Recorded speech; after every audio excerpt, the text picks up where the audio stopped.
Hi, Anime Realm here. This is my recap for the anime Taujin Enki. If you dig my recaps, don't forget to subscribe and smash that notification bell. Many years ago, a brutal demon race known as Oni roamed Japan, wrecking everything and slaughtering folks whenever they felt like it. Nobody had the guts to oppose them, until one day a fearless warrior named Momotaro stepped up as mankind's hero. He stormed the Oni stronghold and wiped out thousands of them. But that was just the opening battle of a long, drawn-out war between Momotaro and the Oni that still rages on today. Totally clueless about how this old-ass legend connects to his fate, a teenager named Shiki is busy cleaning his collection of firearms while chatting casually with a friend on the phone. He's joking about recently getting booted from school after another brawl, saying he honestly doesn't give a damn since he was tired of looking at his classmates' ugly mugs every single day. Just then, his foster dad Tsuyoshi storms in and smacks him upside the head, demanding to know why he got himself kicked out again. Shiki tells him to get lost, and when Tsuyoshi tries smacking him again for being an ungrateful little punk, Shiki swiftly ducks it this time. Tsuyoshi immediately grills Shiki about why there are guns lying all around, pointing out sarcastically that they're running a liquor store here, not some back alley arms dealership. Shiki fires back at him, mocking the pathetic excuse of a liquor store that's basically failing because nobody's buying booze from him anymore.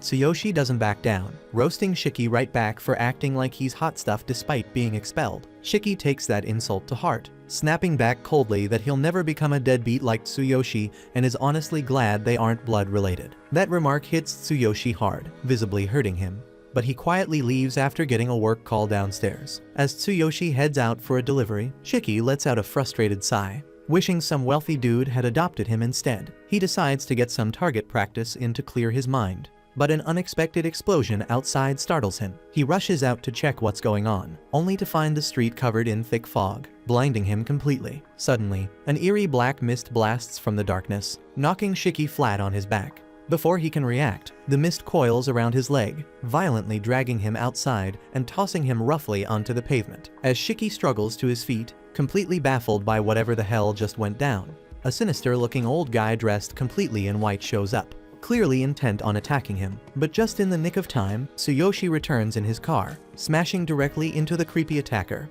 urgently yelling at Shiki to jump in. Like a typical Hollywood movie, he hits the gas and speeds off like crazy, frantically saying their only chance now is to flee the country altogether. Shiki, however, hasn't even begun to process the insanity he's just witnessed. He freaks out and demands to know how his old man could casually run over someone like that. But Tsuyoshi insists that the guy isn't dead yet, and they absolutely have to get as far away from him as possible. Clearly distressed, Tsuyoshi tells Shiki to shut up and listen closely. Since they don't have much time left, he quickly reveals that Shiki is actually an Oni descendant, and the psychopath who just attacked them is a descendant of Momotaro. Shiki snaps, telling Tsuyoshi this is no damn time for jokes, but his dad insists he's dead serious. Before Shiki can respond, a blade made of black mist suddenly pierces straight through the car's roof, narrowly missing Tsuyoshi as he swerves out of the way. It's clear the freaky attacker has caught up, as the windows suddenly get completely shrouded in dense black fog, leaving them blind. Tsuyoshi slams the brakes near an abandoned warehouse and leaps out, urgently telling Shiki they need to hide right away.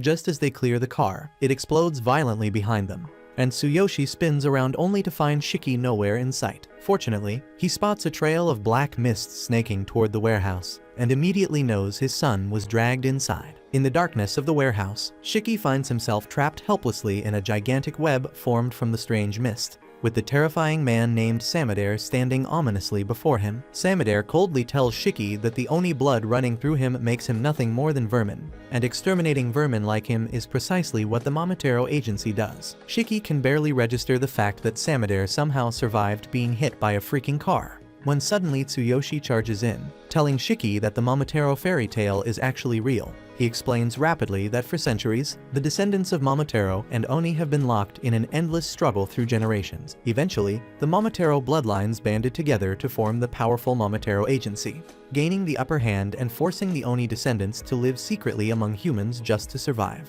Shiki remains completely lost by all this craziness, but Tsuyoshi confidently steps forward, telling his son to relax and let daddy handle this shit.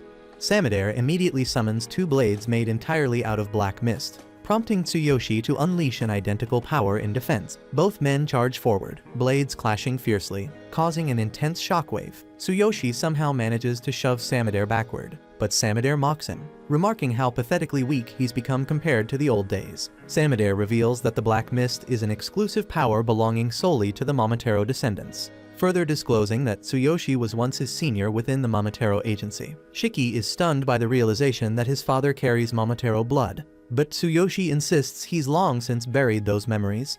Samadare coldly questions if he's also forgotten how dangerous the Oni truly are, declaring Tsuyoshi must be eliminated as punishment for sheltering an Oni. Tsuyoshi angrily launches the first strike, but the two men quickly find themselves evenly matched. Shiki stands helplessly, his mind blown by their brutal fight, as Samadare demands Tsuyoshi explain why he's protecting a monster whose very existence brings destruction. Tsuyoshi tells him to shut his mouth and launches a fierce attack.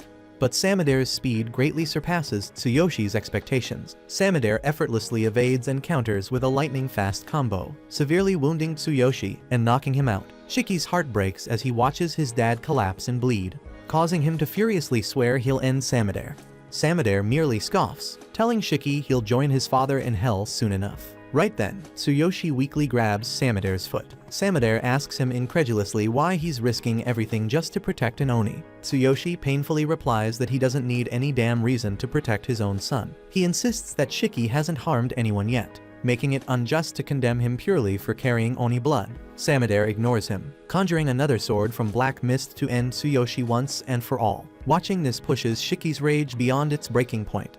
His eyes blaze blood red as he vows to annihilate the bastard who's trying to murder his dad. Causing his dormant demonic powers to erupt, blood begins pouring from every pore on his face, and his Oni horns burst violently through his skull. Shiki screams at Samadare that he's going to kill him, and as Samadare turns to look, he's shocked to see Shiki no longer trapped in the web. Immediately, several guns shaped from blood appear beside his face, but Samadare narrowly blocks every shot thanks to his sharp reflexes. Yet Shiki has already vanished from the spot, and while Samadare frantically tries to locate him, drops of blood fall from above, revealing Shiki suspended from the ceiling like some twisted Spider-Man in a Venom suit. Witnessing Shiki's grotesque blood-drenched form, Samadare recognizes that Shiki's Oni powers have fully awakened, allowing him to control his own blood as a weapon. Though that's not even the most frightening part of fighting an Oni. In a heartbeat, Shiki lunges at him, fiercely pushing Samadare back with devastating blows. Samadare quickly turns the tables, slicing off Shiki's arm, but Shiki leaps back, casually regenerating his limb in seconds. Shiki howls like a psychopath, and Samadare breaks into a nervous sweat. Realizing this fight is going downhill fast, Shiki then shapes his blood into countless deadly firearms, forcing Samadare to desperately utilize every ounce of his speed and skill just to deflect the storm of bullets. Suddenly, Shiki fires a literal freaking missile, forcing Samadare to dodge by the skin of his teeth as the missile detonates violently behind him. Samadare desperately tries escaping Shiki's brutal rampage, throwing his sword in a last-ditch attempt to end the fight, but it's nowhere near enough, and Shiki quickly closes the gap and kicks his old ass away. Samadare is now too exhausted and wounded to dodge effectively, and Shiki stomps on his face, ruthlessly unleashing an entire army's worth of ammunition on him. Yet somehow, Samadare barely manages to survive. Though he's gravely injured, he curses Shiki bitterly, but then Shiki suddenly collapses, and the blood weapons shatter instantly. His demonic transformation vanishes, and staring at his blood-soaked hands, Shiki's sanity snaps, unable to comprehend what the hell just happened. Samadare immediately recognizes this as the usual breakdown people have when they unlock their Oni abilities for the very first time. Gathering the last ounce of strength he has, he shapes another Black Mist blade, ready to finish what he started. Yet right as he's about to plunge the blade into Shiki, Tsuyoshi leaps between them, willingly sacrificing himself to protect his son. Samadare stunned demands to know why he'd risk his life for a kid who just turned into such a terrifying monster. Tsuyoshi simply recalls the little kid who brought him happiness and softly tells his former comrade that even though it was brief, he enjoyed the feeling of being a proud father. At that moment, civilians rush around the warehouse after hearing the blast, calling emergency responders, forcing Samadare to reluctantly retreat. Turning himself into Black Mist, he quickly vanishes, leaving Tsuyoshi mortally wounded and Shiki completely lost and terrified. Shiki freaks out and desperately tells his dad that he'll get medical help right away. But Tsuyoshi gently stops him, knowing he's already finished, asking instead for just one last moment to speak with his son before he goes. Tsuyoshi explains that he hid the truth about Shiki's Oni blood because admitting it would mean telling him about the cruel reality that people would try to kill him. Now, all he can ask of Shiki is to grow strong enough to defeat both Oni and Momotaro. so he can finally have a life of freedom and happiness. But Shiki screams at him to shut up, refusing to accept it's over, frantically pulling Tsuyoshi toward the exit. He yells that they'll talk once he gets treated, but Tsuyoshi only manages one last gentle smile before he finally passes away. As his dad's lifeless body hits the ground, Shiki shakes him desperately, begging him to open his eyes because he still hasn't had the chance to apologize for all the horrible stuff he spat at him earlier that morning. But it's already too late. Tsuyoshi's already dead. So Shiki just sits there, completely shattered, and quietly breaks down over his dad's motionless body. Moments later, some weird guy riding roller skates casually appears out of nowhere, calmly mentioning that Shiki can't stay there anymore, because soon the place will be swarming with witnesses. Shiki freaks out at the sudden intrusion, bracing himself for another battle. But before he can even fully turn around, the dude karate chops him neatly in the neck, knocking him out cold in a single blow. It takes some serious skill to sneak up on anyone while skating, so Shiki honestly never stood a chance to begin with. Elsewhere, the higher-ups at the Momotaro agency are losing their collective shit, because they've just learned about Samadere's botched assassination attempt on Shiki, and now they're all questioning if he's gotten rusty or something. Still, given the circumstances, they understand his retreat.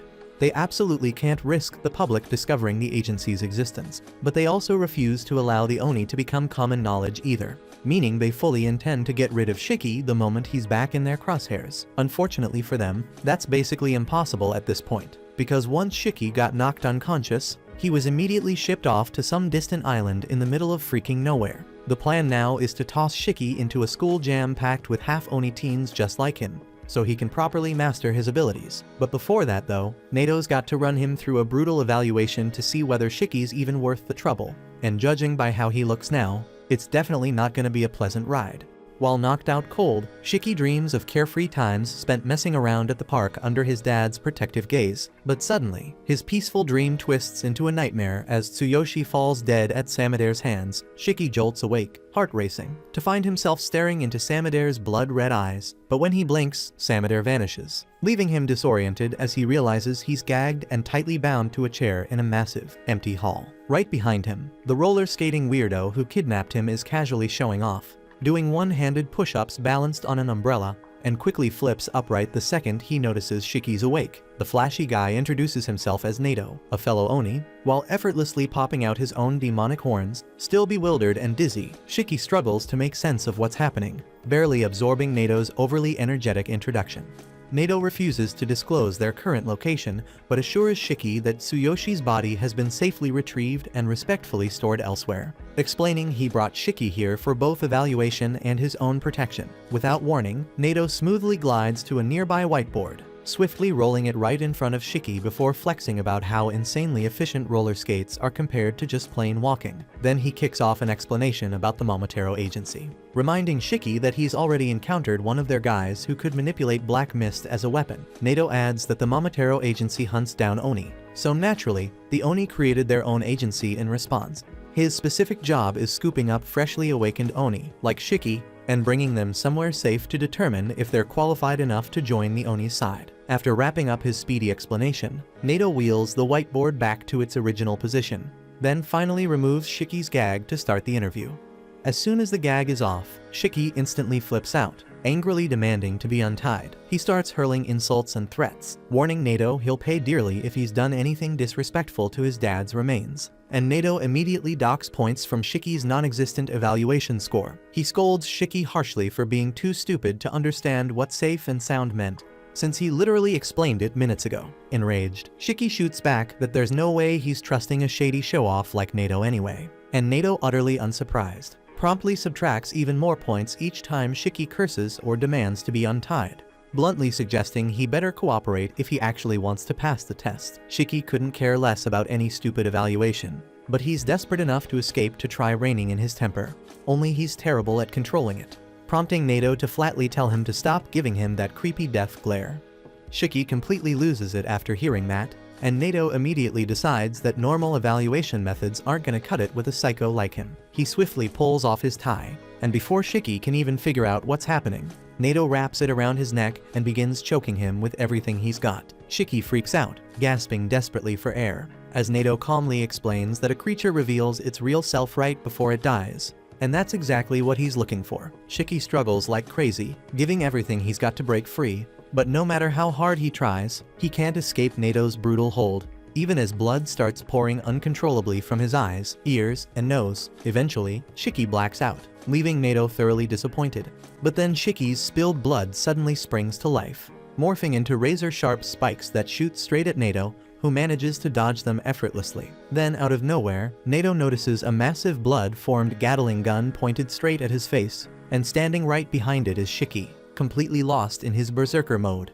Shiki blasts away mercilessly at Nato, only stopping after he's satisfied, but none of his shots even grazed the edgy guy, who's casually shielded himself using his umbrella coated with blood. Nato casually takes away 100 points from Shiki's evaluation for being utterly clueless about using his Oni powers, then decides to show him exactly how it's done. Knowing Shiki won't remember a single thing afterward, Shiki launches himself forward again, but Nato is more than ready, and moments later, Shiki wakes up lying defeated on the floor. He's dazed and confused, unable to piece together what just went down. But one glance at his blood-stained hands is enough to send him spiraling into panic. Realizing that he went berserk again, Nato sits calmly on top of him, explaining matter-of-factly that it's normal for his memories to be foggy. Since Oni lose all sense of reason in berserk mode, the entire hall around them is trashed beyond recognition thanks to their battle. And Shiki irritably yells at Nato to quit lecturing when he's clearly been using his own blood as a weapon too. Without hesitation, Nato casually dissipates his blood umbrella and reminds Shiki he's never once lost control, since unlike him,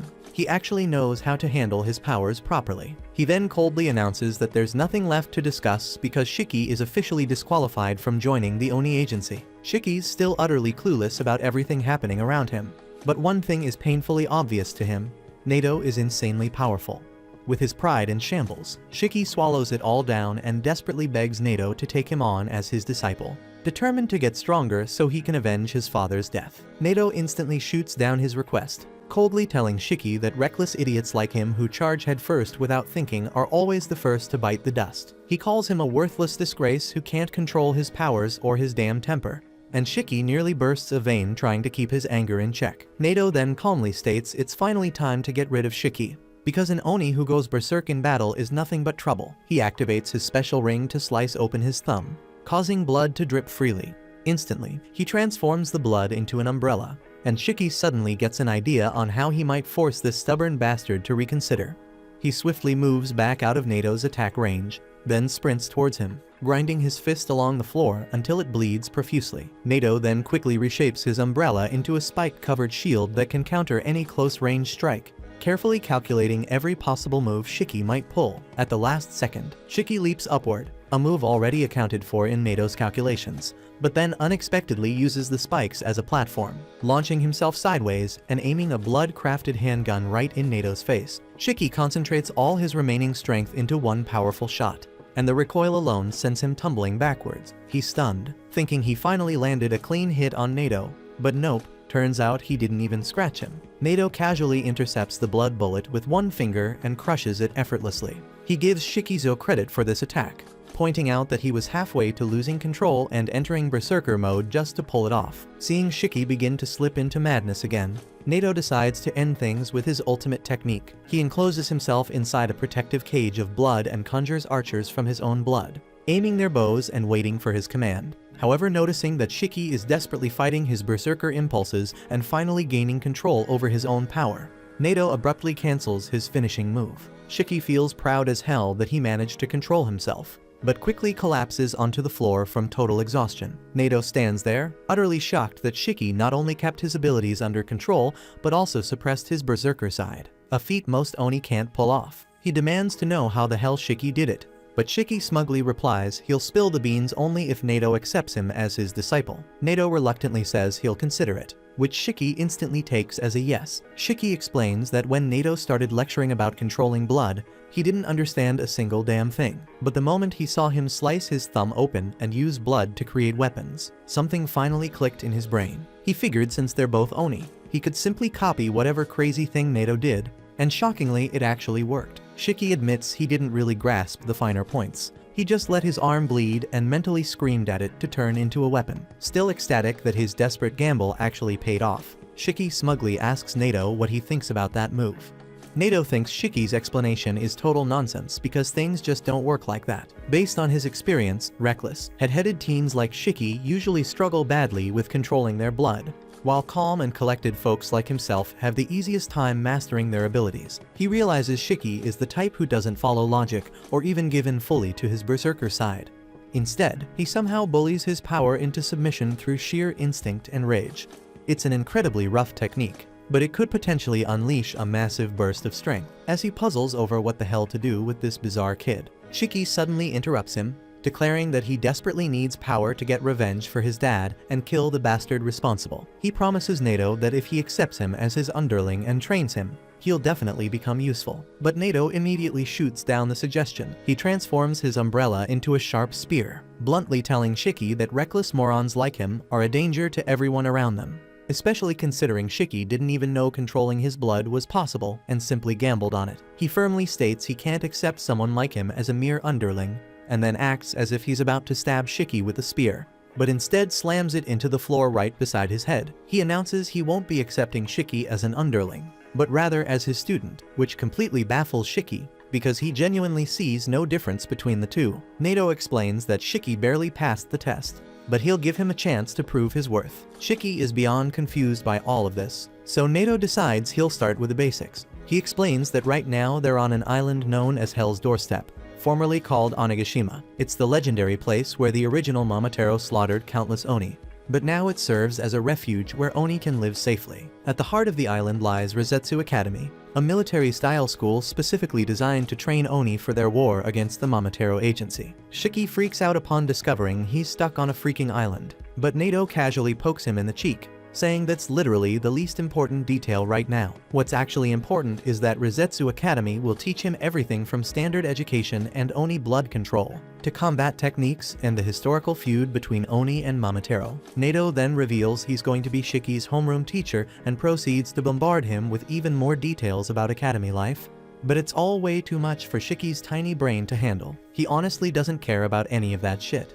The only thing on his mind is whether he'll become strong enough to avenge his dad. Nato refuses to make any guarantees, but he warns him bluntly that if he can't become powerful enough to take on the Momotaro agency, he'll be kicked out of the school immediately. After a while, Shiki puts on his new uniform, hyped up about starting fresh at a totally unique kind of school. But Nato bluntly warns him that there are others who've passed this year, and frankly, he's probably the weakest of the bunch. Suddenly, Shiki remembers his dad and anxiously asks Nato where they took his body. Nato casually tells him they're keeping it safe at the morgue because they figured Shiki would want to handle the funeral himself according to whatever beliefs he had. Thinking about his dad's passing makes Shiki go quiet for a moment, but Nato interrupts his gloomy mood, calling him a dumbass and telling him that moping around won't get him anywhere. Instead, he should channel all his energy into getting stronger so he can get his vengeance. Shiki blurts out that Nato's surprisingly a decent guy after all, catching the edgelord completely off guard and embarrassing the hell out of him. Flustered, Nato quickly skates away,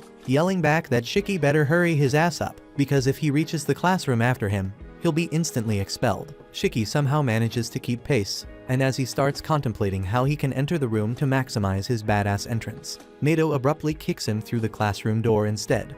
Shiki awkwardly realizes he's just racked up some major embarrassment points with that pathetic introduction, and sheepishly asks the mysterious masked kid named Jin nearby if he's got a tissue for his bloody nose. Jin, however, turns out to be an even bigger edgelord than their teacher, coldly brushing Shiki off and telling him not to talk to him. Feeling instantly pissed off by Jin's attitude, Shiki mockingly calls him out for not even having horns yet. Jin silently manifests his horns right on cue, casually remarking that only clueless noobs who can't control themselves flaunt their horns all the damn time. This remark accidentally triggers another student, a hot-tempered kid named Akari, who clearly can't manage to hide his own horns. The tension in the classroom spikes instantly, with Shiki aggressively invading Jin's personal space. But just as the fight's about to break out, Nato suddenly appears behind them in an instant. And somehow, Shiki ends up seated right next to Jin before he even realizes what happened. Jin's equally stunned, but Nato's in no mood to entertain the kid's confusion. Instead, he announces that their first assignment will be an intense game of tag.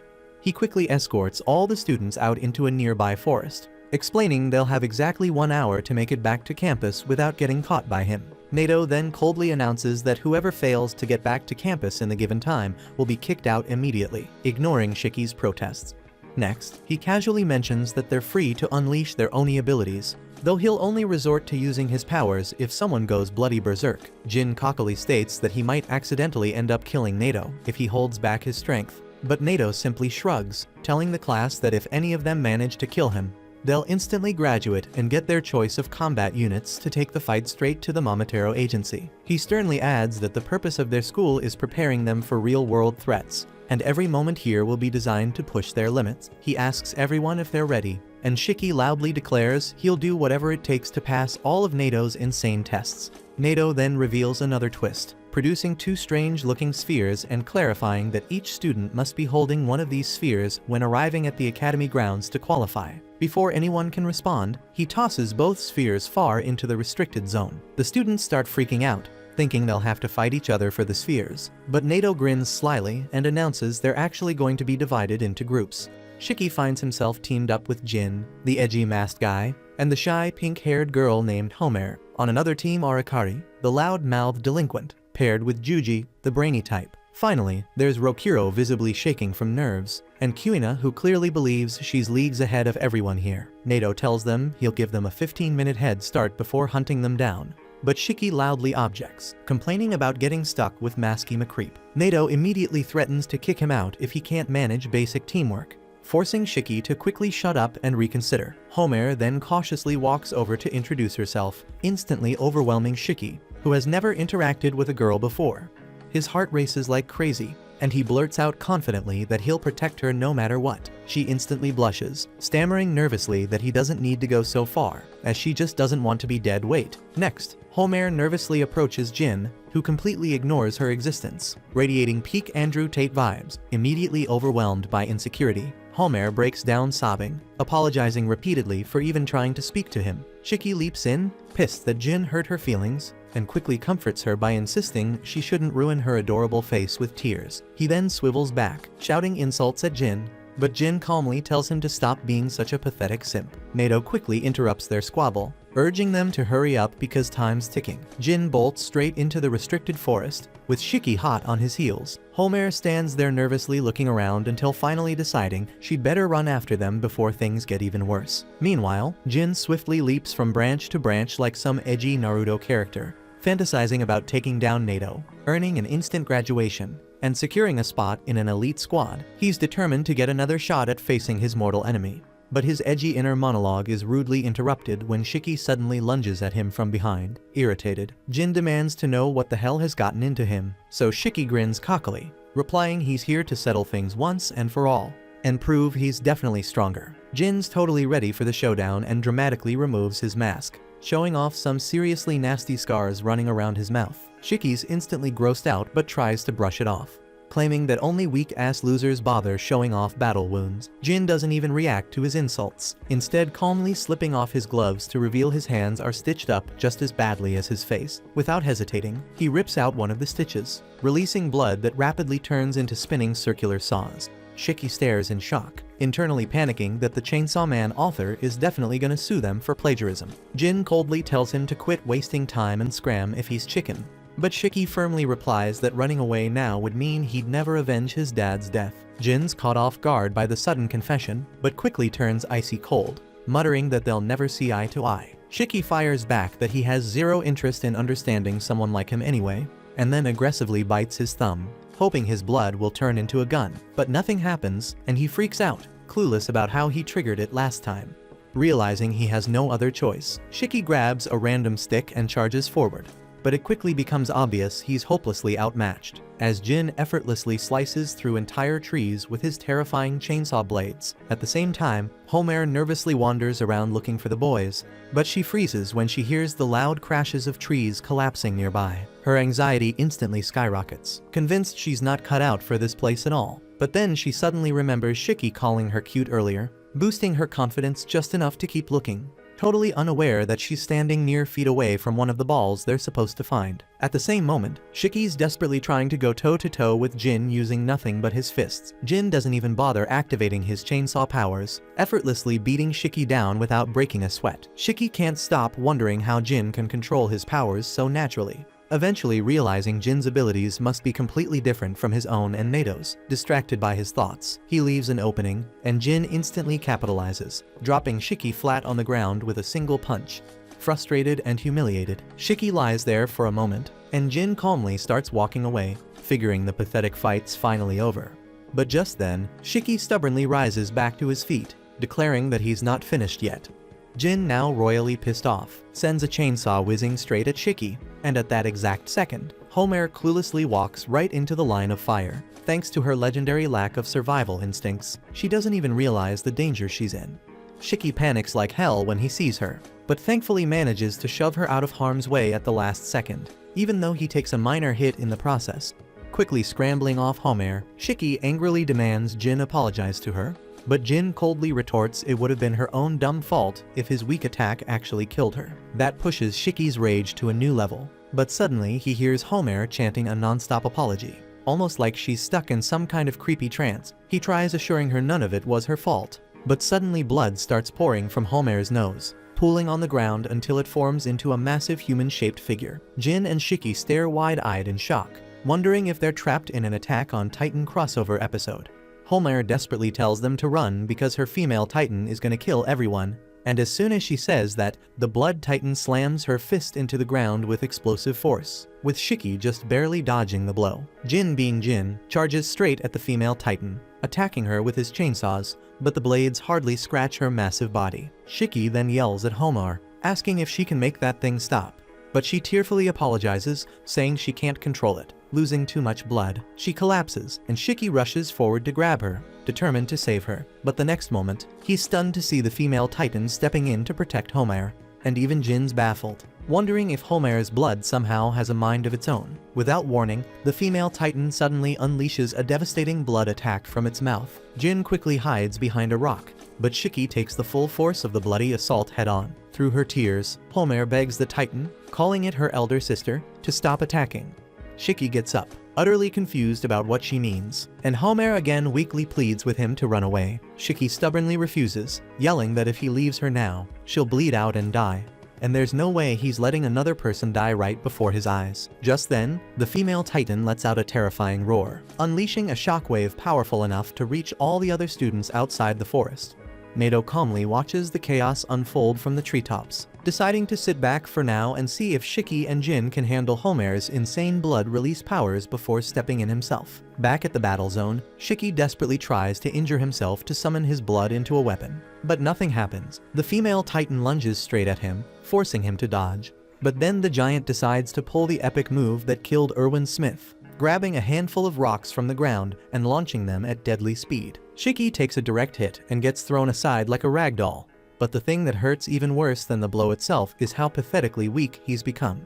He's never lost a fight before, and now he's just a helpless kid getting tossed around. Frustrated tears stream down his face, but then Jin appears out of nowhere, stepping into the fray and coldly telling him to go home if he's gonna whine like a little kid. Angry, Shiki snaps back that he was just sweating from his eyeballs, but Jin couldn't care less. Jin quickly slices open his old wounds, this time manifesting two completely different chainsaws, one on each arm. Even though he's clearly still feeling the pain from the female Titan's earlier attack, Jin is more determined than ever to win any fight thrown his way. From his perch in the distance, NATO watches closely, genuinely impressed that Jin can conjure two weapons simultaneously. He quietly explains to himself how demon blood can shape into pretty much anything the user imagines, though the form it takes is always influenced by their deepest trauma, preferences, or experiences. At the same time, Jin charges straight at the female Titan, climbing up her body using the spinning circular chainsaw like a crazy lumberjack. He tries to imitate Levi Ackerman's signature move by aiming for her neck, but the female Titan sacrifices an arm at the last second to shield herself. As Jin keeps up the relentless assault, Shiki desperately screams at his hand, begging it to make literally anything useful. He can't figure out why the hell his blood won't shape into a weapon when Jin does it so effortlessly. But suddenly it clicks. Jin only creates cutting tools because he's fixated on them, while even Homer's Titan was created out of something deeply personal. Shiki realizes he can form guns because he's always had an extreme passion for firearms, probably even more than the average American, and finally figures out how to control his powers. Back at the fight, Jin's having a rough time with the female Titan, who suddenly unleashes a deafening roar that completely damages his hearing. He staggers, losing his balance and feeling death creeping closer, while even Nato considers stepping in. But at that exact moment, Shiki steps forward, yelling that he'll handle things from here. He confidently aims a mighty rifle with a grenade launcher straight at the female Titan. Nato smirks in approval, impressed that Shiki finally got it right. Shiki smiles, practically vibrating with excitement to try out his awesome new weapon. But before he can fire, the female Titan charges at him again. He swiftly dodges, then fires a grenade directly at her, defeating her instantly in a spectacular explosion. Jin and Nato stand frozen in shock, staring wide-eyed at Shiki's incredible display of firepower. Just then, the Titan slowly disappears, fragments of her shattered form scattering as Homer falls unconscious. Meanwhile, Jin stands frozen, completely stunned by the sheer intensity of Shiki's destructive power, when suddenly, blood starts pouring down from above. However, Jin notices it's simply leftover debris from Shiki's devastating attacks suspended in mid-air, gradually transitioning into normal rainfall. Jin then realizes in shock that Shiki didn't merely annihilate the female Titan, he literally altered the weather itself. Shiki, however, doesn't even register that. He immediately moves toward Homer, desperate to check if she's alright, but his vision suddenly blurs as his knees buckle beneath him, dropping him helplessly to the ground. Just then, Nato shows up, casually explaining that Shiki used a completely ridiculous amount of blood for that attack, leaving his body totally drained. Stubbornly, Shiki insists he can keep going, somehow managing to force himself to his feet, only to collapse again seconds later. Nato sarcastically calls him a wimp who can't even control his own powers, but secretly he's blown away, realizing Shiki's strength is way beyond anything he's ever seen. Nato warns him that losing too much blood could literally kill him, making Shiki instantly more concerned about Homer. Shiki urges Nato to go check on her first, worried she might have used up too much blood as well, and he's perfectly fine with being treated second. Nato genuinely didn't expect Shiki, who's practically dying himself, to care so deeply for someone else. But just as he's about to help, Jin suddenly launches a surprise attack. Thankfully, Nato's reflexes are sharp enough to block Jin's strike, quickly pushing him back. Jin then coldly tells him to stop wasting time on weak-ass losers, so Nato feels disgusted and demands to know what'll happen if Homer dies without emergency treatment. Jin waves it off, saying that's not his damn problem. Nato makes it crystal clear he's got zero tolerance for selfish bastards like Jin, but Jin casually brushes him off again,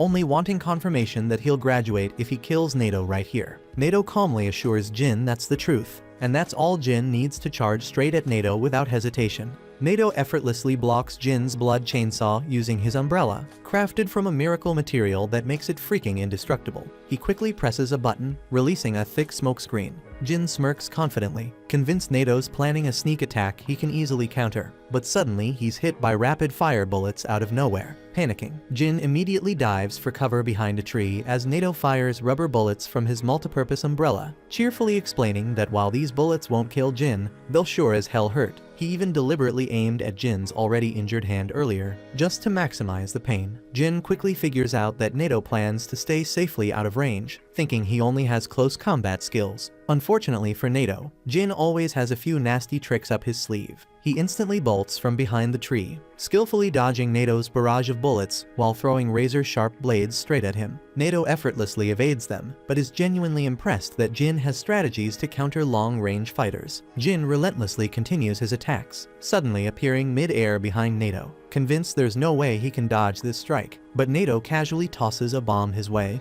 and Jin panics momentarily, only to realize it's another harmless smoke bomb. Thinking Nato's gonna hit him again from afar, Jin completely misses Nato dashing in from behind, delivering a brutal, spine-crushing punch. Nato coldly lectures Jin on being way too cocky and predictable in battle, leaving himself wide open to surprise attacks. Jin's badly injured and drained of strength, but stubbornly keeps struggling. Nato eventually flips his umbrella upside down, trapping Jin inside like a cage. Jin frantically tries breaking free, prompting Nato to mockingly ask if he's really that desperate to see his father. Jin freezes completely, demanding to know how Nato learned about that. Nato casually reveals he checked his records, learning a few dark secrets, including the fact Jin's father is actually a Momotaro. While every cell in Jin's body burns with rage hearing this, Shiki lies nearby, stunned to discover their pasts are so painfully similar. Overwhelmed by fury and hatred, Jin bitterly admits his dad is indeed a Momotaro, the heartless bastard who destroyed his entire life. His father slaughtered his family,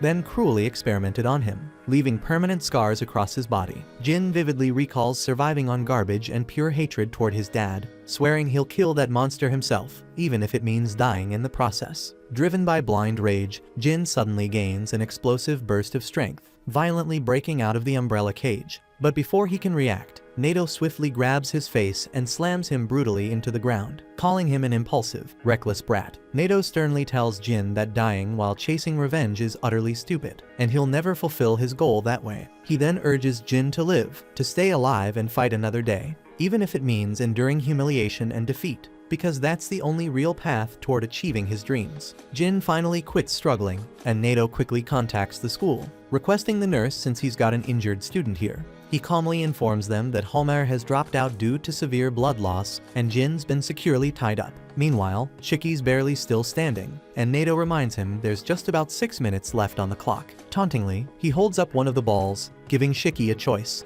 either chase him down to snatch it, or frantically search for the other one and make it back to the school, all within 5 minutes. Shiki complains it's completely unfair, but knows he's got no damn choice except to play along. So Shiki instantly takes off, forcing Nato to chase him down to see what he's plotting. On the other hand, Jin sits silently, tied to a tree, when suddenly Shiki pops out from behind some bushes. Shiki approaches Jin, calmly offering to free him, but only if he'll agree to team up. Jin's jaw drops in disbelief at the offer, and Shiki bluntly explains that neither of them stands a chance against Nato solo, but together they just might pull it off. Jin stubbornly refuses, claiming that being rescued by an idiot would totally shatter his pride. Shiki doesn't even bother arguing whether he's an idiot, instead calmly asking Jin if pride is honestly more important than his goals, because he's definitely not reaching those goals tied up here. Jin coldly asks why he even gives a damn, and Shiki quietly admits his own father was a Momotaro too. So Jin stares in stunned silence as Shiki pulls a classic Naruto, dramatically declaring that they exactly the same. At the same time, Nato searches everywhere for Shiki,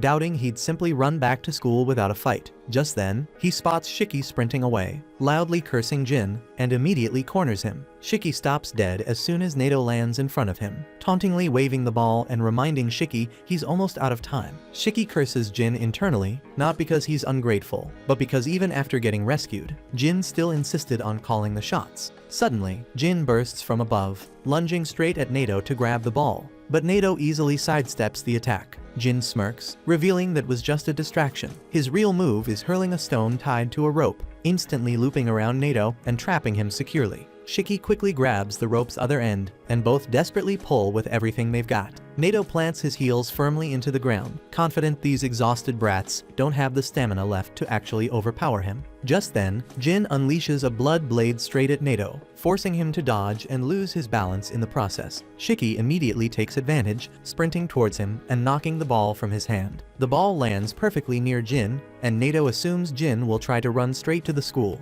but he figures Shiki will surely fight him for it. So Nato plans to easily snatch it back during their squabble, but shockingly, Shiki tells Jin to grab the ball and run. Jin doesn't hesitate, immediately bolting off with it, while Shiki excitedly cheers him on like a proud parent at a soccer game. He proudly boasts to Nato that they've finally taken the ball, but Nato sarcastically reminds him that only the person who actually brings the ball back passes, and right now that's Jin, not him. Shiki's jaw drops, realizing he's just completely screwed himself over. Nato can't help but think Shiki's genuinely the dumbest guy he's ever met, acting first without even considering the consequences, instantly regretting his decision. Shiki desperately screams at Jin to come back, but Jin's already too far gone. Jin confidently thinks he'll easily reach the school in time, but suddenly remembers he only made it this far because of Shiki's idiotic help. Grumbling internally, he decides he just can't leave that dumbass behind, and abruptly turns back toward Shiki, who's utterly dumbfounded and asks Jin if he's as directionally challenged as freaking Zoro. Jin immediately snaps at Shiki to shut his mouth, bluntly saying the only reason he's doing this is that he refuses to owe his success to a total moron. He'd rather fail miserably and achieve his goals on his own. He firmly tosses Shiki the ball, ordering him to run straight to the academy.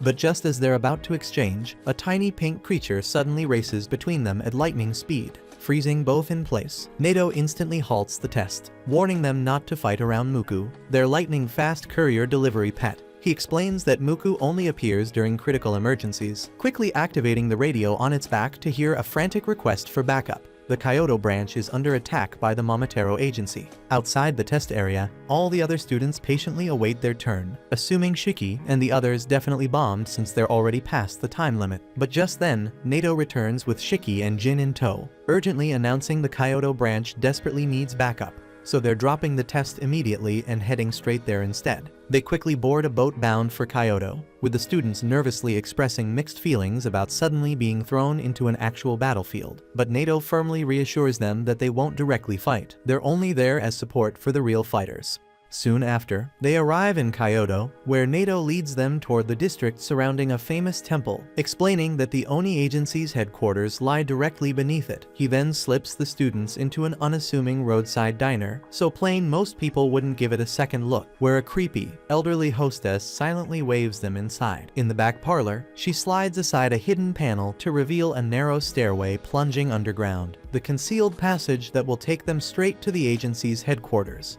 At the same time, in another location, Tsubakiri, the captain of the Momotaro agency, has just ended killing a unit of Oni. He sneers that they're maggots playing soldier, and his vice captain Yamagi tells him he's gone overboard again. She gripes about the mess he made because cleaning it is going to be a damn headache, and Tsubakiri replied that the sight of maggots makes his temper flare. He added that he would have preferred a female Oni, since females endure pain longer than males, and therefore make tougher material for his experiments. Yamagi answered that the experiments were vile and that she despised them, especially the creature now shuffling toward them. Tsubakiri tells her not to be mean to his favorite creation, a freaking chimera stitched from a dog, a monkey, and a pheasant. He has named it Ugly, and that is the one detail Yamagi can actually agree with. Tsubakiri says Ugly is a crucial research specimen, as well as a loyal part of their anti-Oni bioweapons program. Yamagi says their job is to kill dangerous Oni and protect civilians, and he should focus on that rather than wasting time on creepy lab work. Tsubakiri insists Oni blood is genuinely fascinating, and he is doing his best to help in his own way. He argues that if they can learn to control Oni blood themselves, it will benefit the Momotaro agency massively. Even better, if its regenerative factor could be turned into a drug, they might end up wealthier than Elon Musk. Yamagi pointed out that Momotaro's already displays similar traits, but Tsubakiri said experimenting on people is idiotic, and in his eyes the Oni are maggots, so they should be used for trials because simply killing them is a waste of raw material. A scared young Oni overhears everything while tucked just around the bend, and he fights to stay perfectly silent, and the moment the two Momotaro agents' footsteps fade away from his spot, he exhales in shaky relief. But Tsubakiri surprisingly appears beside him. Apparently he was just messing with his sorry ass, so of course the boy panics, and Tsubakiri decides to haul him to the lab. Yamagi says she will put the kid to sleep so he does not cause trouble, but as she tries to force him to sleep without anesthesia, a drop of blood splashes onto Tsubakiri's coat. Yamagi understands immediately that this spells trouble, not for her but for the child. Tsubakiri strides up and starts booting him like a heartless jerk. He says that although Oni blood fascinates him, it is filthy, and he will not tolerate it on his uniform. He then asks whether the kid's parents live nearby, and whether they were among the group he just killed. When he gets no reply, he hoists the nearby Oni corpses and shoves them in front of the boy, asking if his parents are here. The kid is too terrified to speak, and of course Tsubakiri chooses to crush him under the bodies. Yamagi is sickened by it, because out of all the Momotaro abilities she has seen, Tsubakiri's is the most twisted. The black haze that leaks from their bodies is actually a special blood-borne bacteria, and the Momotaro can shape it into weapons. But Tsubakiri can use that bacteria to control corpses, and she still cannot get used to that shit show. Before long, he finishes the boy off, then tells Ugly to eat the giant Oni dumpling while they move on to hunt more maggots.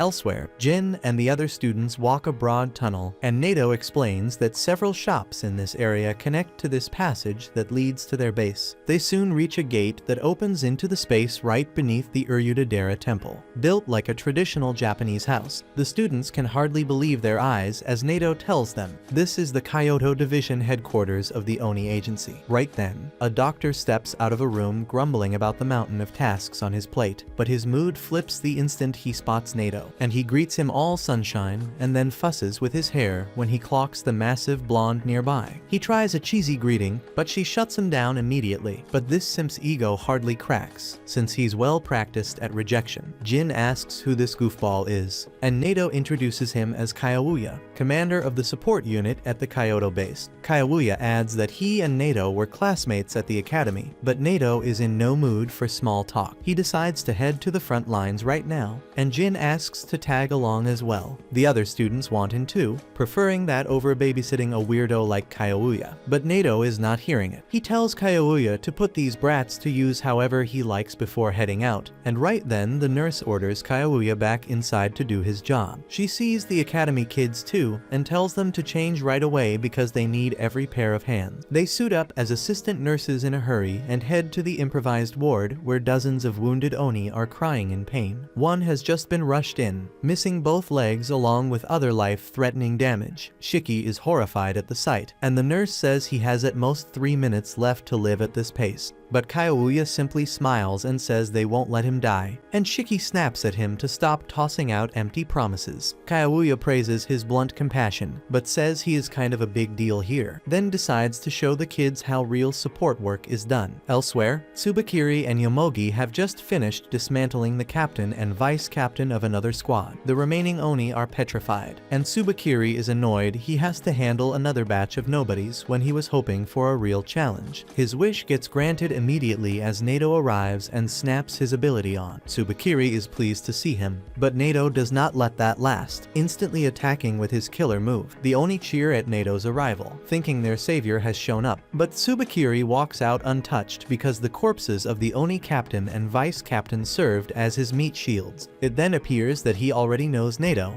and he talks to him like they are old buddies. He asks what Nato is doing in Kyoto, since this is not his turf. He says he has heard of a spot where the Oni and Kyoto forces are gathering, and if he wipes that place off the map, the whole problem disappears. Nato holds a poker face and says he does not know anything about it, and Tsubakiri responds that if even Nato claims the place is not true, he will drop it. He then says he will go sightseeing near the Great Temple instead, and Nato feels a jolt of panic on the inside, because Tsubakiri's instincts are razor sharp, so he decides to eliminate him right here and gets ready to fight for real. Back at the base, Kayawuya plugs several bloodlines into his own body, and Shiki asks if they should not be giving that blood to the wounded instead. The head nurse snaps at him to be quiet and watch as Kayawuya walks over to the worst case in the room. He asks the patient to choose between hands or feet because he cannot regrow both right away. The man gathers what strength he has left and says he wants his arms so he can hold his children again. Kayawuya promises he will make that happen, but warns the operation will be like nightmare. He then slices open his wrist and lets his blood flow into the man's mouth, saying it multiplies a normal Oni's healing power many times over. The effect hits fast, and the patient starts screaming, so the nurse orders the students to pin him down. Shiki and the others follow her lead, and she sends more students to fetch additional blood from the next room. Moments later, something pushes against the bandages on the man's arms, and Shiki recoils when he sees shapes that look like a freaking finger is trying to break through. The rest of the students hurry back, and then the man suddenly grows new arm. Even the deep burns across his chest seal up until the skin looks whole again. Shiki then rushes to Kayawuya and asks if they can restore the man's legs too. Kayawuya says yes, but they have to do it in stages with small doses of his blood, since the patient has already taken a lot. Giving him more right now could trigger antibodies that would fight it off. Kayawuya then returns to the patient and tells him he is stepping out of the combat unit from now on, but he can move into the support division to keep helping people, and adds that with proper prosthetics, you will be back playing with your kids soon, and the man's eyes fill with tears the moment he hears it. Then Kayawuya faces the students and warns that one day any of them could be the one in this bed. He says he understands chasing glory and aura farming that only happens on the front lines, but he reminds them that the frontliners stand fearless because someone guards their backs, and that someone is the support team. Shiki and a couple of classmates are genuinely impressed now, and they tell him they are ready to pitch in however he needs. Kayawuya says he needs Shiki for something else, then leads him to a withdrawn girl named Mei, who was brought in yesterday after the Momotaro agency attacked her. Her parents are still missing, and Kayouya wants to lean on Shiki's kindness to calm her and help her breathe again.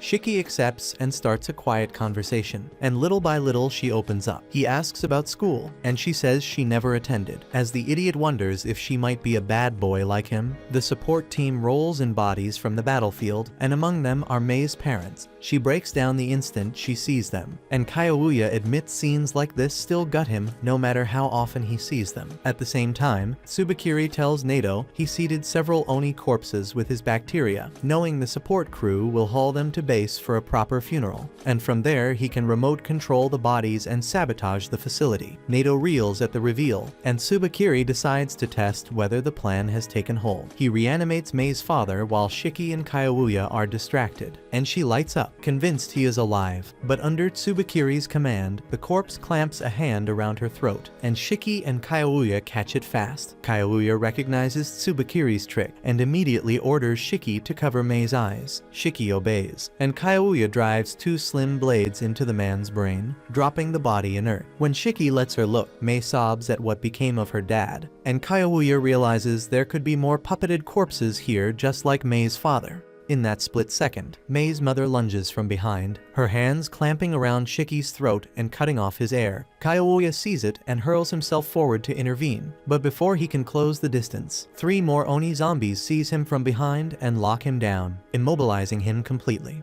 At the same time, nurses hauling corpses toward the disposal unit watch in horror as the bodies jolt awake and lash out. Moments later, a flood of Oni zombies surges through the doorway into the patient room. They pounce on the patients sprawled across the floor, and the nurses swing whatever they can grab to fight back. In the adjoining room, Mei sobs her heart out, begging her mother to stop strangling Shiki. But her mother has already become a zombie, and Shiki knows she is beyond saving. Kayouya then aches to help, yet the 3 Oni blocking him refuse to give an inch. Before Shiki blacks out, he slowly reaches for a pistol. He remembers the ferry ride to this place, when Nato handed it to him for self-defense, since Shiki still could not fully control his blood. Back then he was not thinking about protection at all. He was just ecstatic to hold a real firearm instead of a replica. Nato had explained the pistol was loaded with cartridges infused with Shiki's blood, which strike far harder than ordinary rounds. With so few bullets, Nato told him to save them for moments that truly mattered. Shiki then realizes firing on Mei's mother is his only shot at surviving, so he pulls Mei into his chest to shield her view, then puts a freaking bullet through her mother's head. Then he sucks in a hard breath as relief washes over him. At the same time, Kayouya is still pinned beneath the Oni zombies, but Shiki frees him by placing headshots on all 3, dropping them immediately. Kayouya heaves the pile of corpses off himself and glances over at Shiki. The two haul each other upright, and Kayouya says he will get the patients to safety while Shiki takes point against the Oni zombies in the main hall. Elsewhere, the patients are seconds from being torn apart until Akari bursts in and saves them at the last possible moment, driving punches straight into zombie faces. The other students jump into the brawl and defend themselves. After a short stretch, they notice something odd. No matter how many hits they land, the zombies refuse to die. Jin wears a worried look, clearly unsure what to do next. But at that point, Shiki shouts, telling everyone the only way to drop the zombies is by hitting their heads, and blows to anything else will not finish them. On cue, Jin triggers his Eclipse technique, flinging 3 blood shurikens straight at the zombies' skulls. As Shiki promised, they collapse at once, dead for good. Seeing that, the rest are convinced this is the way to fight. With that decided, Kayouya orders the support unit to prioritize evacuating patients and preventing further deaths. Shiki continues shooting the zombies with his handgun, cutting down several at a time, and the task turns his stomach because mowing through so many corpses feels bad. A few students then declare they will help with the evacuation, but Akari snaps that they do not need to announce it, just move. They take the hint and peel off, while Akari stays behind and holds the line against the undead. At the same time, Shiki grows increasingly unsettled. Each target he shoots was once someone dear to someone. These were innocent people, yet he is pumping rounds into them, even though the true enemy is the Momotaro, so thinking about it makes his blood boil. Kayouya then directs the remaining nurses to get every patient to safety while Shiki and the others keep the zombies contained. Elsewhere, Tsubakiri and Nato are about to clash. Nato rushes first, but Tsubakiri stuffs the lane with 3 Oni zombies serves as a living shield. Nato stays calm until Tsubakiri's pet erupts from nowhere and lunges at him. Nato slips aside at the last possible instant, and the lunge rips into the 3 Oni instead, spattering blood across the wall. Nato regards the mess with a cold, steady stare, and Tsubakiri smirks and says he ought to be pleased, since the Oni zombies are being culled. After that, Nato tells the others to fall back to the evacuation point while he handles Tsubakiri, but Tsubakiri has no intention of letting anyone go. He calls for Yamagi, and she strolls ahead. Then, with her black bacteria, she forms a cage that catches Nato and the others inside. Nato then asks what they hope to accomplish, so Tsubakiri explains that with them contained, he can keep messing around in their hideout as long as he likes. He adds that the barrier is strong enough that they cannot break out unless Yamagi permits it. Tsubakiri then guesses Nato thinks he does not know the hideout's location, so he reveals he planted transmitters on every corpse he left behind, and by tracing those signals, he learned their hideout sits beneath Uryuta-dera. Nato's composure cracks when he realizes Tsubakiri has figured out where they are. Tsubakiri starts walking away and flashes a signal to Yamagi, and Yamagi answers by allowing the ugly to slip through the barrier. Nato and the others keep their guard up,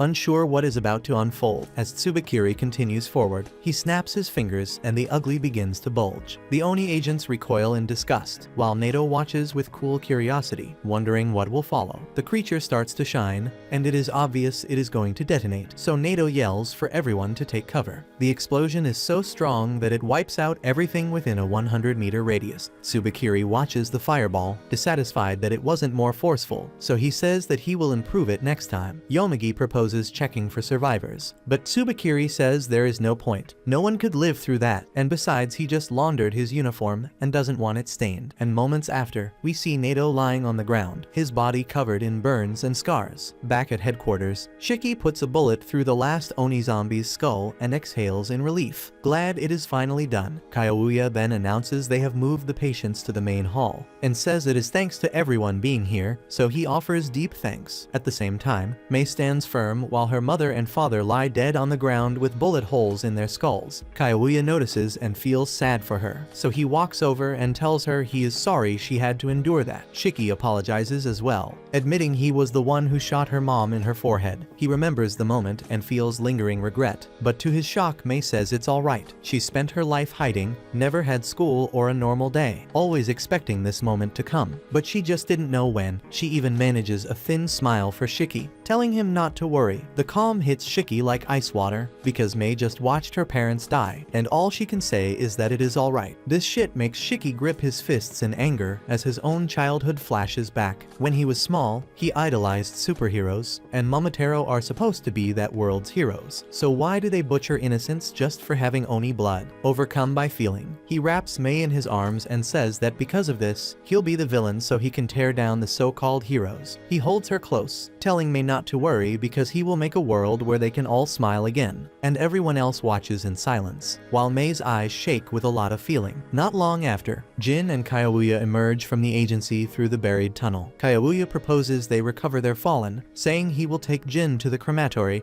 and start ferrying the remains there. Back at headquarters, the rest are left with corpse cleanup, and Ikari bristles at the assignment. Griping that Kyoya dumped the dirty work on them, he whirls around, spots Juji standing still, and snaps at him to quit idling. Juji shoots back that he is not slacking. The site was attacked moments ago, which means the perimeter is unsafe, so someone needs to keep watch. His talent is built for reconnaissance, so he bites his thumb, lets a bead of blood hit the floor, and a wide crimson sonar sigil unfurls under their boots. It is his blood eclipse release, and Ikari flinches at the sight, stunned by the scale of it. Juji explains that his blood can register any living being within 5 kilometers of where it lands, and it can even flag whether the target is Momotaro. The field sweeps the area, but at first nothing pings. He notes the thermal gain is low, which makes it harder to resolve a target's exact outline or power level. Then the lattice chirps, a contact lights up, and Juji's eyes jump at the reading. At the same time, over in the Mizumoto area, Tsubakiri and Yamagi have already pinpointed the covert tunnel and even silenced the kind old woman guarding it. Tsubakiri is on the line with his aide, instructing him to deploy several ugly units to the coordinates he relays. He also requests the special ugly he has been holding back for a significant operation, and before ending the call, he also asks for the high-risk Oni dossier as a reference. Afterward, he tells Yamagi that since NATO has already appeared here, something major is going on in this place. Yamagi gestures toward the yawning tunnel mouth ahead of them. She does not know who or what is inside, so she proposes flooding it with toxic gas. Tsubakiri weighs it, agrees it sounds sensible, then abruptly overturns the plan and decides to enter the passage himself. He also tells Yamagi that before extinguishing any Oni they encounter, they should ask their names. Yamagi questions why, and Tsubakiri explains that if they run into someone named Shiki, he wants him taken alive, not killed. She asks what makes him different, and Tsubakiri replies that Shiki is an outlier and different from the rest, and for that reason, he intends to bring Shiki back to the lab for examination. With that settled, the two of them step into the tunnel, planning on finishing all the Oni for good. Elsewhere, Kayouya brings Jin to the site where they cremate fallen comrades. The Stark site catches Jin off guard, and Kayouya calmly tells him that once the conflict with the Momotaro agency erupts into full-scale war, losses will be unavoidable. He warns Jin about the harsh road ahead, though he notes that his own regenerative powers mean death isn't something he personally has to worry about too much.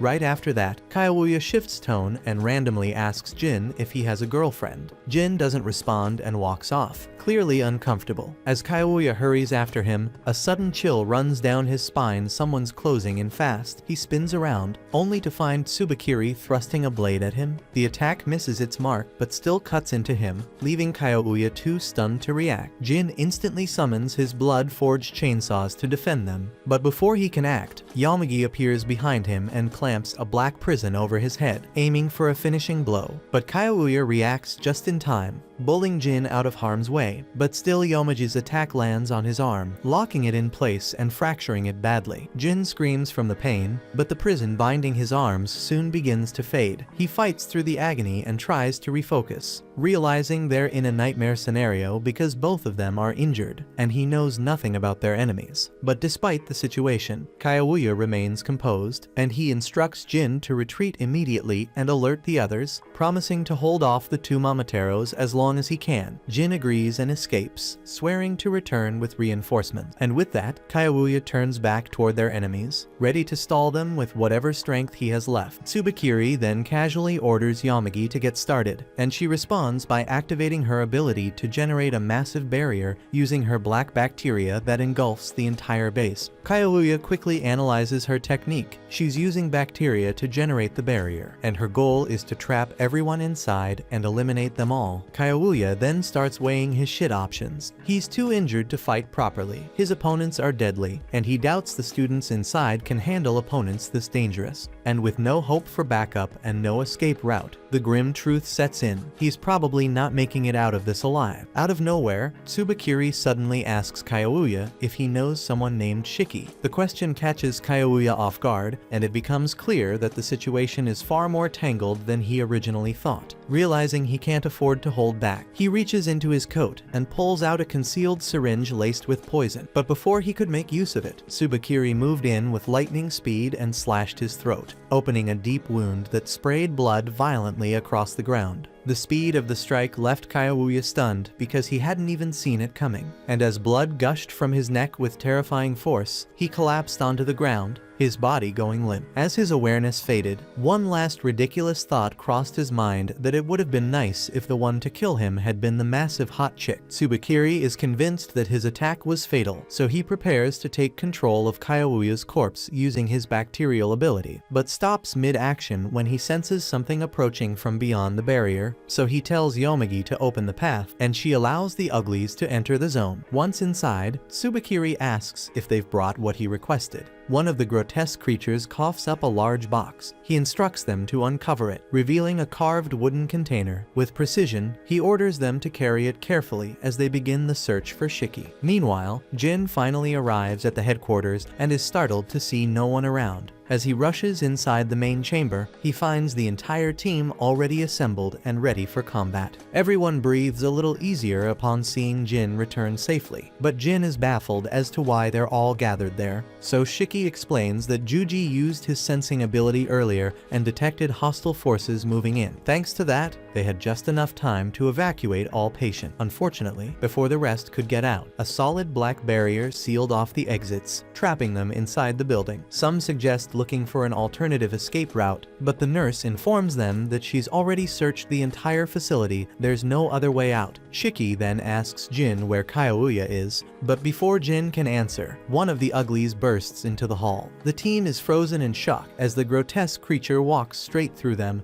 and targets a random person in the group, who is devoured on the spot while the others watch helplessly. Panic then erupts, and everyone scatters in an attempt to avoid being next. And amid the chaos, Shiki pulls Mei close, determined to protect her at all costs. Not long after, Tsubakiri and his group stepped into the now abandoned main hall. Finding no one there, he instructed the uglies to set the coffin down. He took a seat on it casually and ordered Yomagi to track down Shiki, bring him in alive, and eliminate everyone else in their path. Yomagi asked if he planned to join her, but he declined, saying he had deeper matters to ponder. Elsewhere, the sassy blonde Kuina was rummaging through a restroom, looking for clothes that offered better mobility. Sharing the space was the overly dramatic Rokuro, whining about his inevitable death due to his heart rate being off the chart. Kuina told him that if he was collapsing from a short jog, he should consider getting in shape. To block his view while she changed, she pulled a towel over his face, then swapped her outfit for a skimpy gym uniform with zero concern for modesty. Rokuro, curious and still wheezing, asked what she planned to do. Kuina casually replied that she was setting a trap. Hearing that made him resentfully mutter about how lucky fit people were because he lived in constant fear of getting sick. Their moment was interrupted by the sound of heavy, pounding footsteps heading their way. Rokuro immediately starts hyperventilating, begging Kuina to deal with it because he's too stressed to fight. That of course sparks something dangerous in her, and she grins, clearly enjoying being depended on. So she tells Rokuro to hide in the closet and leave the rest to her, and he obeys instantly. Kuina then stood confidently, facing the door, ready for the confrontation. The ugly smashed through the wall instead and burst into the room. Before attacking,